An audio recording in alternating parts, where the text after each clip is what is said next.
നമസ്കാരം, എല്ലാവർക്കും പുതിയൊരു വീഡിയോയിലേക്ക് സ്വാഗതം.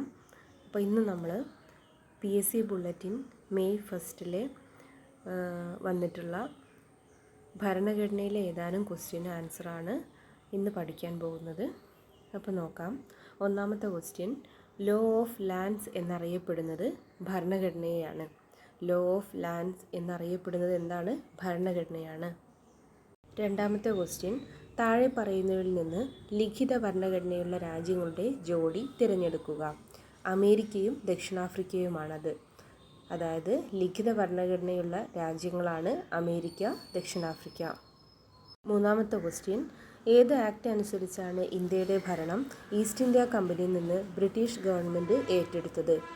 ഏത് ആക്റ്റാണ്? ഗവൺമെൻറ് ഓഫ് ഇന്ത്യ ആക്ട് അനുസരിച്ചാണ് ഇന്ത്യയുടെ ഭരണം ബ്രിട്ടീഷ് ഇന്ത്യ കമ്പനിയിൽ നിന്ന് ബ്രിട്ടീഷ് ഗവൺമെൻറ് ഏറ്റെടുത്തത്.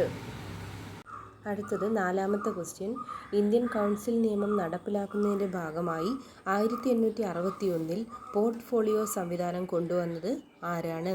കാനിങ് പ്രഭുവാണ്. അപ്പോൾ എന്താണ്? ഇന്ത്യൻ കൗൺസിൽ നിയമം നടപ്പിലാക്കുന്നതിൻ്റെ ഭാഗമായി 1861 പോർട്ട്ഫോളിയോ സംവിധാനം കൊണ്ടുവന്നത് കാനിങ് പ്രഭുവാണ്. അടുത്തത് അഞ്ചാമത്തെ ക്വസ്റ്റ്യൻ, ഇന്ത്യൻ ഭരണഘടന ബ്രിട്ടീഷ് ഭരണഘടനയിൽ നിന്ന് കടമെടുത്ത വ്യവസ്ഥകളിൽ ഉൾപ്പെടുന്നവ തിരഞ്ഞെടുക്കുക. അതായത് ഇന്ത്യൻ ഭരണഘടന ബ്രിട്ടീഷ് ഭരണഘടനയിൽ നിന്ന് കടമെടുത്തവ ഏതൊക്കെയാണെന്ന് ചോദ്യം.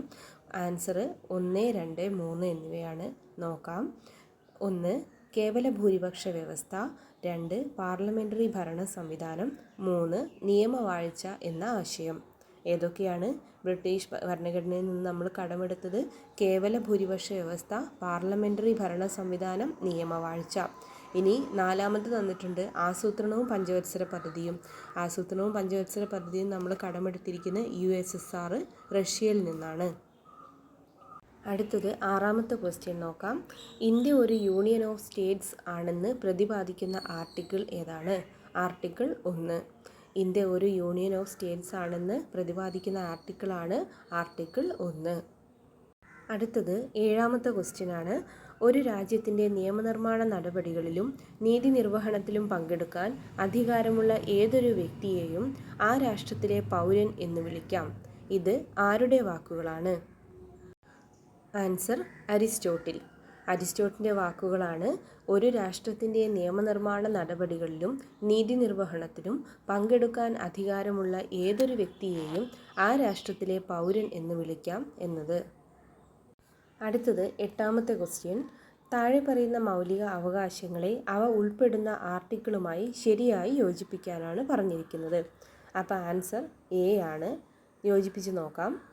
A1B, അതായത് സമത്വത്തിനുള്ള അവകാശം ആർട്ടിക്കിൾ 14 മുതൽ 16 വരെയാണ്. 2A ആണ്, അതായത് സ്വാതന്ത്ര്യത്തിനുള്ള അവകാശം 19 മുതൽ 22 വരെ ആർട്ടിക്കിളാണ്. 3C ആണ്, അതായത് മതസ്വാതന്ത്ര്യത്തിനുള്ള അവകാശം 25 മുതൽ 28 വരെ ആർട്ടിക്കിളിൽ ഉൾപ്പെട്ടിരിക്കുന്നു. 4D ആണ്, ഭരണഘടന പ്രതിവിധിക്കുള്ള അവകാശം ആർട്ടിക്കിൾ 32 ഉൾപ്പെട്ടിരിക്കുന്നത്. ഒന്നുകൂടെ നോക്കാം. സമത്വത്തിനുള്ള അവകാശം ആർട്ടിക്കിൾ 14 മുതൽ 16 വരെ, സ്വാതന്ത്ര്യത്തിനുള്ള അവകാശം ആർട്ടിക്കിൾ 19 മുതൽ 22 വരെ, മതസ്വാതന്ത്ര്യത്തിനുള്ള അവകാശം 25 മുതൽ 28 വരെ, ഭരണഘടനാ പ്രതിവിധിക്കുള്ള അവകാശം ആർട്ടിക്കിൾ 32. അടുത്തത് ഒമ്പതാമത്തെ ചോദ്യമാണ്. ഇന്ത്യൻ ഭരണഘടനയുടെ ആർട്ടിക്കിൾ 17 താഴെ പറയുന്നവയിൽ ഏതുമായി ബന്ധപ്പെട്ടിരിക്കുന്നു? തൊട്ടുകൂടായ്മ നിർത്തലാക്കൽ. തൊട്ടുകൂടായ്മ നിർത്തലാക്കൽ പറഞ്ഞിരിക്കുന്ന ആർട്ടിക്കിളാണ് ആർട്ടിക്കിൾ 17. അടുത്തത് നോക്കാം. പത്താമത്തെ ക്വസ്റ്റ്യൻ, വ്യവസായശാലകൾ, ഖനികൾ എന്നിവ പോലെയുള്ള മേഖലകളിൽ എത്ര വയസ്സിൽ താഴെയുള്ള കുട്ടികളെ കൊണ്ട് തൊഴിൽ ചെയ്യിപ്പിക്കുന്നതാണ് ഭരണഘടന വിലക്കിയിരിക്കുന്നത്? ആൻസർ 14 വയസ്സ്. ഒന്നുകൂടെ പറയാം. വ്യവസായശാലകൾ, ഖനികൾ എന്നിവ പോലുള്ള മേഖലകളിൽ 14 വയസ്സിൽ താഴെയുള്ള കുട്ടികളെ കൊണ്ട് തൊഴിൽ ചെയ്യിപ്പിക്കുന്നത് ഭരണഘടന വിലക്കിയിരിക്കുന്നു. അടുത്തത് 11ാമത്തെ ക്വസ്റ്റ്യൻ നോക്കാം. കരുതൽ തടങ്കൽ നിയമം നിലവിൽ വരുന്നത് എന്നാണ്? ആൻസർ 1946 ജനുവരി 26. കരുതൽ തടങ്കൽ നിയമം നിലവിൽ വന്നത് 1946 ജനുവരി 26 ഇത് 12ാമത്തെ ക്വസ്റ്റ്യൻ, ദേവദാസി സമ്പ്രദായം വിലക്കുന്ന ആർട്ടിക്കിൾ ഏതാണ്? Answer article 23. ദേവദാസി സമ്പ്രദായം വിലക്കുന്ന ആർട്ടിക്കിളാണ് ആർട്ടിക്കിൾ 23. അടുത്തത് നോക്കാം 13ാമത്തെ ക്വസ്റ്റ്യൻ. താഴെ പറയുന്നവയിൽ പൗരന്മാർക്കും വിദേശികൾക്കും ലഭ്യമായ മൗലിക അവകാശം ഏതാണ്? Answer D. നിയമത്തിന് മുന്നിലുള്ള തുല്യതയും നിയമങ്ങളുടെ തുല്യ സംരക്ഷണവും. അതായത് പൗരന്മാർക്കും വിദേശികൾക്കും ലഭ്യമായ മൗലിക അവകാശം ഏതാണെന്ന് ചോദ്യം. ആൻസർ നിയമത്തിന് മുന്നിലുള്ള തുല്യതയും നിയമങ്ങളുടെ തുല്യ സംരക്ഷണവും. 14ാമത്തെ ക്വസ്റ്റ്യൻ. താഴെ തന്നിരിക്കുന്നവയിൽ ഏത് റിട്ടാണ് ഒരു താഴെ തട്ടിലുള്ള കോടതിയോ ട്രിബ്യൂണലോ അർദ്ധ ജുഡീഷ്യൽ സ്ഥാപനമോ പ്രസ്താവിച്ച ഓർഡറിനെ അസാധുവാക്കാൻ ഉപയോഗിക്കുന്നത്? Answer certiorari. അതായത് ഏത് റിട്ടാണ് താഴെ തട്ടിലുള്ള കോടതിയോ ട്രിബ്യൂണലോ അർദ്ധ ജുഡീഷ്യൽ സ്ഥാപനമോ പ്രഖ്യാപിച്ച ഒരു ഓർഡറിനെ അസാധുവാക്കാൻ ഉപയോഗിക്കുന്നത്? Answer certiorari. 15ാമത്തെ ക്വസ്റ്റ്യൻ. സംസ്ഥാന നയത്തിൻ്റെ ഡയറക്റ്റീവ് പ്രിൻസിപ്പിൾസ് സംബന്ധിച്ച് താഴെ നൽകിയിരിക്കുന്ന പ്രസ്താവനകൾ ശരിയായവ തിരഞ്ഞെടുക്കുക. ആൻസർ 2ഉം 3ഉം. അതായത് ചില ആശയങ്ങൾ ഗാന്ധിയൻ തത്വങ്ങളുടെ പ്രതിഫലനങ്ങളാണ്. സർക്കാരിൻ്റെ പ്രകടനം അളക്കാനുള്ള അളവുകോലാണ്. അതായത് ഡയറക്റ്റീവ് പ്രിൻസിപ്പിൾസിൽ പറഞ്ഞിരിക്കുന്നതാണ് 2ഉം 3ഉമാണ് ആൻസർ. 2 ചില ആശയങ്ങൾ ഗാന്ധിയൻ തത്വങ്ങളുടെ പ്രതിഫലനമാണ്. 3 സർക്കാരിൻ്റെ പ്രകടനം അളക്കാനുള്ള അളവുകോലാണ്. അടുത്തത് 16ാമത്തെ ക്വസ്റ്റ്യൻ. താഴെ പറയുന്നവയിൽ ഏതാണ് ഇന്ത്യൻ ഭരണഘടനയുടെ മൗലിക കടമകളിൽ ഉൾപ്പെടാത്തത്?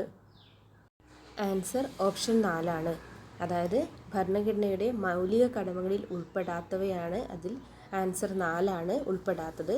അപ്പോൾ ഉൾപ്പെടുന്നതാണ് 1ഉം 2ഉം 3ഉം. നോക്കാം. 1. ഇന്ത്യയുടെ പരമാധികാരം, ഐക്യം എന്നിവ ഉയർത്തിപ്പിടിക്കുകയും സംരക്ഷിക്കുകയും ചെയ്യുക. 2. പൊതുമുതൽ സംരക്ഷിക്കുകയും ഹിംസ വർജിക്കുകയും ചെയ്യുക. 3. ശാസ്ത്രീയ മനോഭാവം, മാനവികത, അന്വേഷണത്തിനും പരിഷ്കരണത്തിനുമുള്ള മനോഭാവം വികസിപ്പിക്കുക എന്നിവയാണ്.